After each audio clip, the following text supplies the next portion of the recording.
Welcome all American football lovers back to the US Football News Channel. Our content is produced by 24 Hours Online Media. Today we will start with the following notable content. What's up, football fans? Welcome back to the channel. It's your favorite football fanatic here. And today we're diving into one of the most dramatic finishes of the college football season. Clemson's stunning walk-off win over SMU in the ACC Championship. A game that not only had us all on the edge of our seats, but also left us with a ton of questions about the playoff race. Was SMU's playoff dream dashed with that heart-stopping loss? And can Clemson sneak into the college football playoff with their conference title? Well, grab your snacks, your team jerseys, and let's break it all down, because this one is a roller coaster ride of emotions, drama, and, of course, a little bit of controversy. If you haven't already, make sure you hit that like button, smash that subscribe, and don't forget to share this video with your fellow football fanatics. We're about to dive deep into one of the most exciting finishes you'll see all season. Alright, enough of the intro. Let's get into it. Clemson versus SMU. The game we didn't know we needed. So, if you missed it, let's paint the picture for you. It's the ACC Championship. Clemson, a team with a rich history of dominance, is facing off against SMU, the underdog squad that's been having one heck of a season. And trust me, you couldn't have asked for a more dramatic finish. The game was a wild ride from start to finish. Clemson jumps out to a 14-0 lead like it's no big deal. SMU makes a few mistakes, and we're all thinking, okay, this might get ugly. But SMU, man, they didn't get the memo. They didn't just roll over, they came charging back. Clemson's offense was clicking early. Cade Klubnik was throwing lasers all over the field. And that combo with Bryant Wesco Jr. was straight up dangerous. Wesco finished the day with 8 receptions for 143 yards and 2 touchdowns. The Tigers were moving the ball with ease. And before we knew it, they were up 24-7 at halftime. But here's where it gets juicy. SMU was not going down without a fight. They came out swinging in the second half, with Kevin Jennings slinging the ball all over the place like a man on a mission. He finished the day with 304 passing yards and 3 touchdowns. Seriously, if you weren't a fan of SMU before, you were probably a fan of them by the end of this game. They dug deep, and just when it looked like they were down and out, they managed to tie it up at 31-31 with only 16 seconds left on the clock. I mean, whoa. SMU had just played the most dramatic final drive of the season. And they tied the game with a 4-yard touchdown pass. But that wasn't the end, my friends. Oh no, the Tigers weren't about to let that happen. Clemson's heart-stopping finish, with just 16 seconds left. Clemson had one chance to answer. It was either glory or heartbreak. Austin Randall's 41-yard return on the kickoff gave them just enough time for one play to get into field goal range. And you know what? Cade Klubnik, cool as a cucumber, hit Antonio Williams for a 17-yard gain to set up the game-winning kick. Enter Nolan Hauser, the man, the myth, the legend, who calmly walks onto the field and nails a 56-yard field goal as time expired. Boom, game over. Clemson wins the ACC Championship 34-31. And the crowd went absolutely wild. But here's the thing. Clemson's victory wasn't just about the drama of the moment. It shook up the entire college football playoff picture.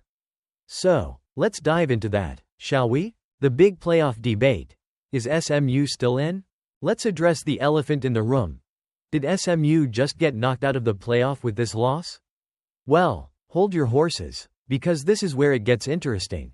SMU went into this game ranked number 8, and many people thought they were a lock for a playoff spot if they won the ACC Championship. But with this loss, there are a ton of questions surrounding whether or not they'll stay in the top 12.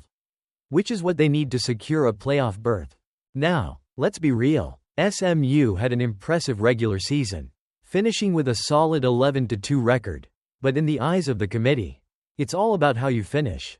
And they didn't finish this game strong enough to convince everyone they still belong in the playoff picture. But wait, enter Dabo Swinney. After the game, he was quick to stand up for SMU, telling ESPN, "That's a playoff football team. They better be in the dang playoffs." And let's be honest, the guy has a point. SMU fought hard in this game, and they've been solid all season long. I mean, come on, Their performance in this game alone might be enough to make the committee second-guess their decision. But then, on the other hand, there's Alabama, who's lurking in the shadows. The Tide is 9-3, but they've been a juggernaut for years. And they're definitely not a team you can overlook. Could Alabama's resume be stronger than SMU's? It's a tough call. What about Clemson? Do they deserve a first-round bye? So now that we've discussed SMU, let's talk about Clemson. They won the ACC Championship, which automatically puts them in the playoff. But the question remains, do they deserve a first-round bye? Clemson finished the regular season with a 10-3 record, and in years past, that might have been enough to land them in the top 4. Especially after a big win in the conference title game. But with teams like Oregon, Georgia, and other conference champions ahead of them, it's looking less likely they'll be in the top 4. Which means no bye. But hey, anything can happen. The committee could choose to reward them for their strong finish and move them up in the rankings. Or maybe they'll stick with the top 4 teams and leave Clemson fighting for a first-round matchup. Either way, they're in, and that's all that matters for now. So, what's next for the college football playoff? With Clemson's win and SMU's heartbreaking loss, the college football playoff picture is more complicated than ever. The committee has a tough job ahead of them, and it's going to be fascinating to see how they handle these final spots. So, here's what we know so far. Clemson is in as the ACC champion. SMU's playoff hopes are still up in the air, but they've made a strong case for inclusion. Alabama could be waiting in the wings, hoping for a spot in the top 12. The committee has to decide if teams like Penn State, Ohio State, and others deserve to jump into the mix. As we gear up for the final rankings announcement, one thing is for sure, this season has been full of surprises. And I can't wait to see how it all plays out. Alright, folks, that's a wrap on today's video. What do you think? Did SMU do enough to earn a spot in the playoffs? Or was that loss too much to overcome? And do you think Clemson deserves a top 4 spot after their dramatic win? Let me know in the comments below. And hey, if you enjoyed this breakdown, don't forget to like this video, share it with your fellow football fans, and subscribe to the channel for more awesome content. You don't want to miss any of the playoff drama. Trust me. Until next time, keep rooting for your teams. Keep loving the game. And remember, football isn't just a sport. It's an experience. What's up, college football fans? It's your favorite armchair quarterback back at it again. And today we're talking about something that's been on everyone's minds. The College Football Playoff Selection Committee. Yeah, that bunch of folks who basically decide who gets the chance to fight for the national title. But are they doing it right? Is there a better way? Grab your popcorn, because things are about to get wild.